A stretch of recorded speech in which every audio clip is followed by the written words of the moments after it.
According to a report from Redfin, 2023 was the least affordable year in the real estate industry in the last 11 years.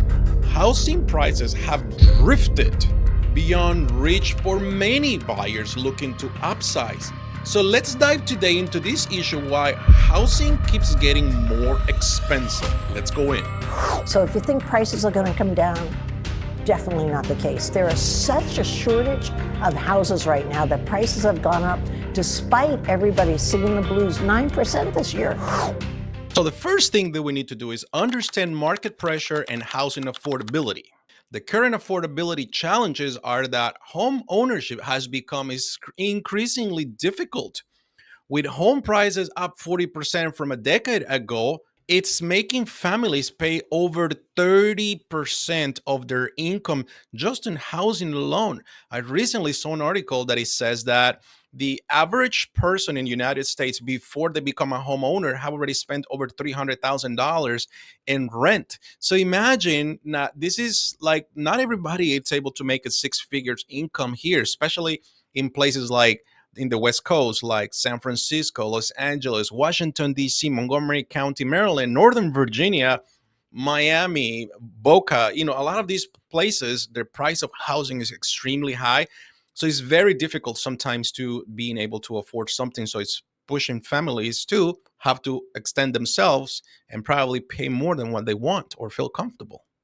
Another big thing here is the impact of private investment companies. Large investment companies and firms have significantly come, like stimulate the drive up of the home cost by purchasing a lot of residential property. You see, a lot of these companies in the past will only stay to multi-residential condominiums, apartments, and commercial real estate, not touching like townhomes, residential condominiums, or single family homes.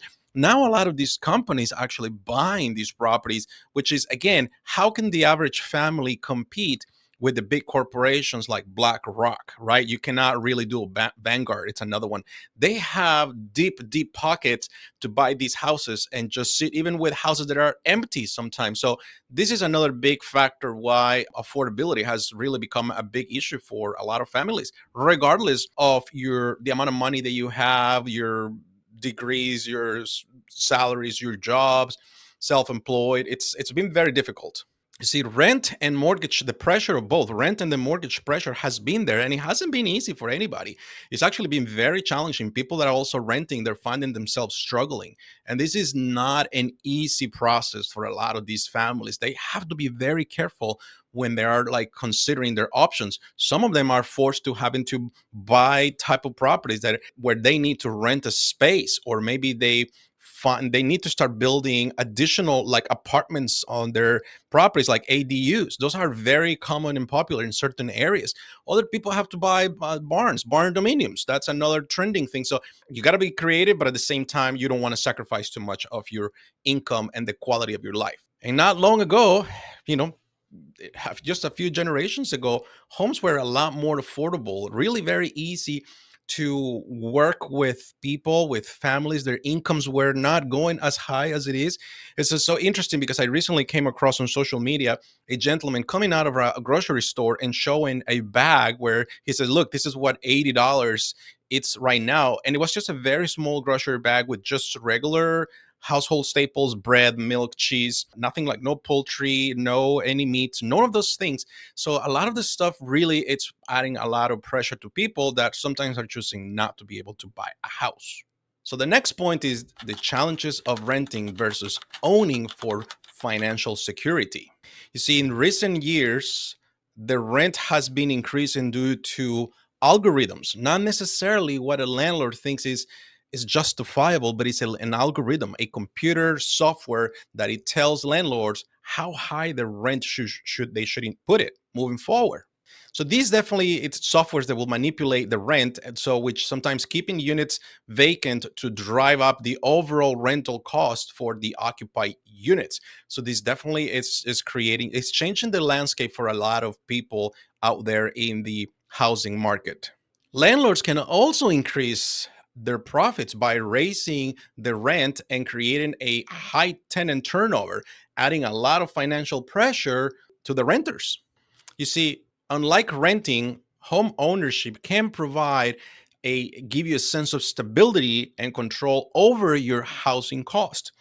If you were one of those lucky families that was able to buy a house prior to 2020, you're probably sitting on a lot of equity. If you compare to the same person that it continues to rent prior to 2020, this person now has to pay more in rent. Maybe this person cannot even afford to pay rent on his or her own.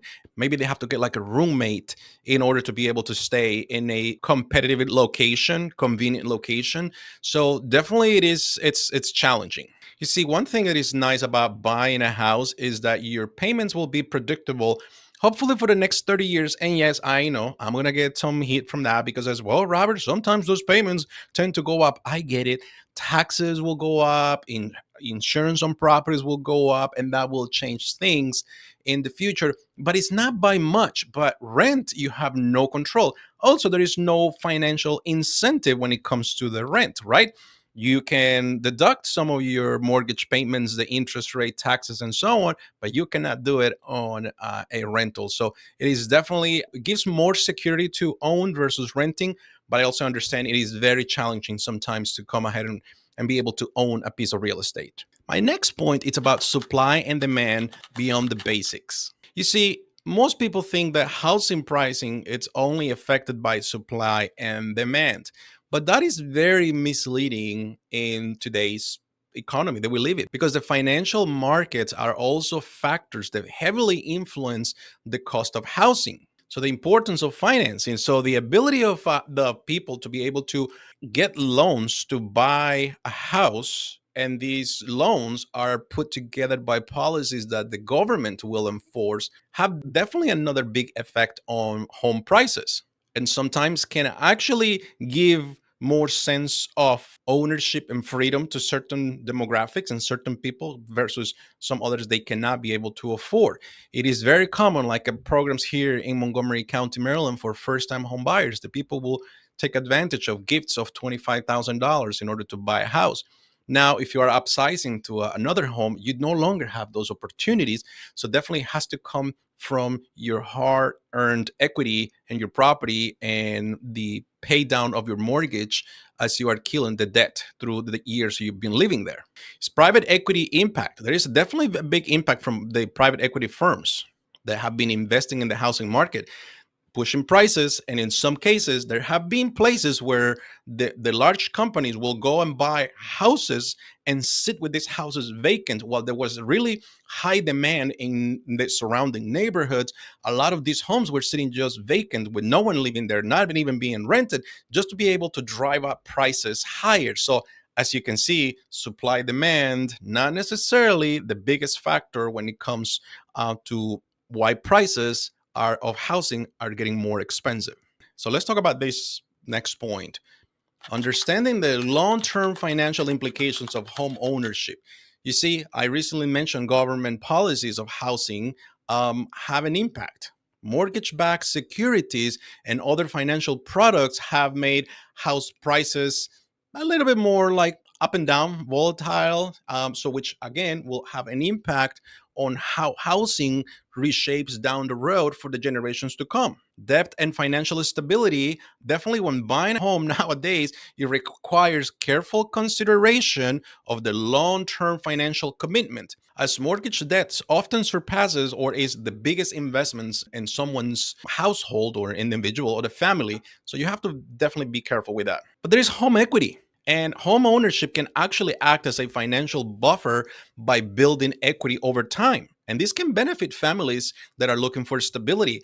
I have oftentimes had many of my clients purchase additional homes. They have their forever home upsized to their home that they're going to be there forever, but they ended up buying more investment property because the potential of the equity for retirement, for college funds. As a matter of fact, there is some even investors out there will suggest that families that can't afford to buy investment property should buy one investment property per child and just let it pay by itself until the child becomes to an age of going to college, or maybe he or she will want to move into that house. Not a bad idea, right? It's a really good idea. So planning for your future can definitely have some security here, but you have to be very savvy. You have to consult a tax advisor, a CPA, person, and maybe even an estate planning attorney to assist you with all of your plans.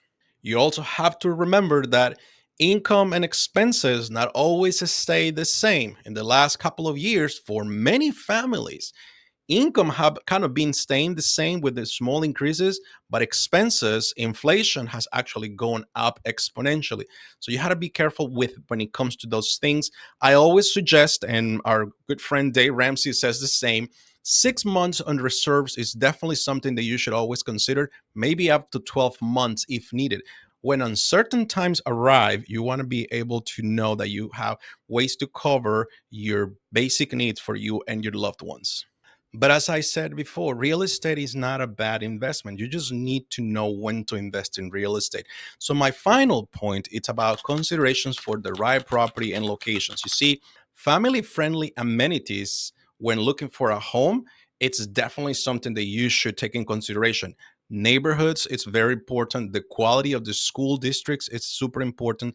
Public transportation, parks in the surrounding shopping, restaurants, the security of the area, it is very important, especially for family oriented neighborhoods. Again, I'm not trying to say this is applies to everybody, but as a resale point, there is also that potential that people will be buying homes based on the needs not only of the individual but for the potential future, foreseeable future of having a family.